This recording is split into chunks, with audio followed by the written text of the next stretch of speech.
Ayan, so pwede na natin itong hanguin. Naalis na yung mga impurities na. Actually guys, ito ay sariwang-sariwang baboy kaya hindi ito madumi. Ayan siya. Ayan, pwede na natin i-off.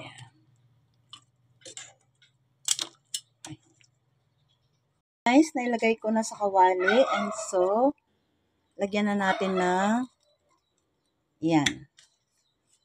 Onion and garlic.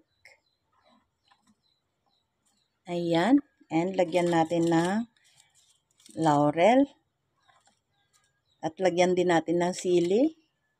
Ayan. And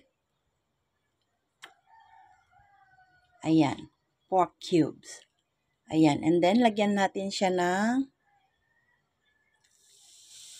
Coca-Cola.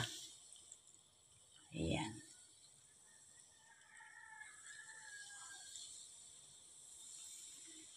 Ang durog na paminta. Buo pala siya. Half durog siya. Yan. And then, tubig guys. Para malublob yung karne. Ayan. Then, pakuluan natin siya. Pakuluan natin siya. And then, takpan natin. Check natin. Ayan, so tusukin muna natin. Oh, malambot na rin siya, guys. So, baliktarin natin siya and then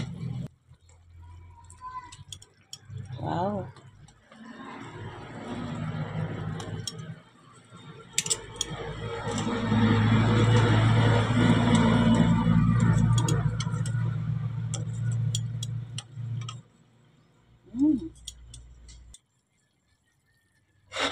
Bango.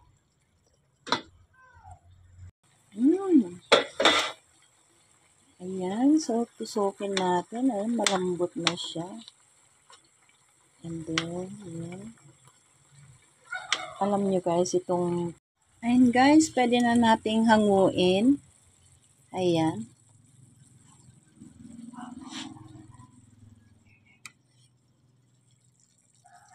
Ayan na siya, hinangon na natin para matuluan pa siya.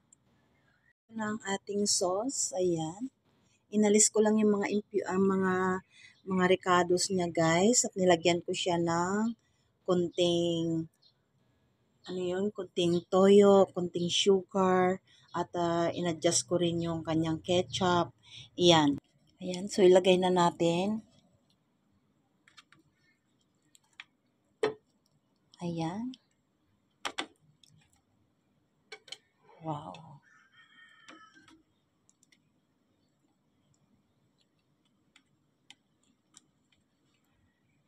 Hindi na kasi siya mainit guys, kaya nakakamay ko na siya. Ayan.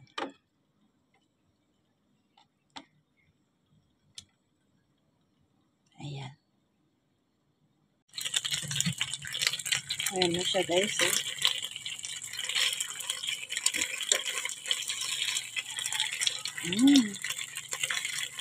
Wow.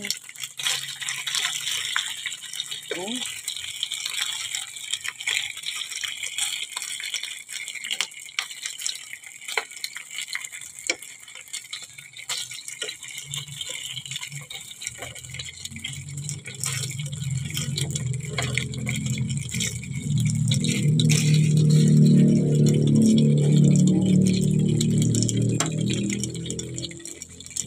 Guys, okay na to. Ayan. So, hanguin na natin. Maya-maya lang ng konti. Ayan guys, eto na ang ating finished product. Ayan. So, rice na lang ang kulang. Ang sarap-sarap nito guys. Oh, ang lambot-lambot niya. Ayan.